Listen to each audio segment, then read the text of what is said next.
ভারতীয় দল থেকে ছেড়ে দেওয়া হলো হর্ষিত রানাকে। প্রথমে 18 জনের টিমে রাখা হয়নি তাকে, পরে টিমে নেওয়া হয়, কিন্তু একটি টেস্ট হওয়ার পরেই ছেড়ে দেওয়া হলো। কেন নেওয়া হলো, কেনই বা ছেড়ে দেওয়া হলো হর্ষিতকে?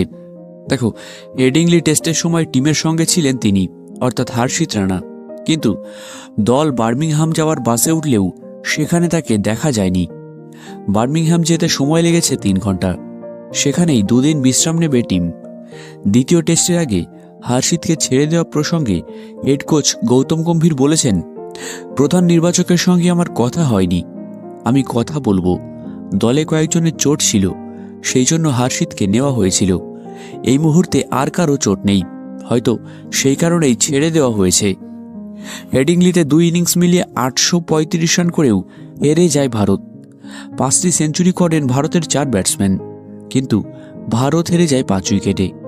ক্রিকেটের ইতিহাসে প্রথমবার এমন ঘটনা ঘটেছে। টেস্টের শেষ দিনে 371 রান তাড়া করে জিতে যায় ইংল্যান্ড।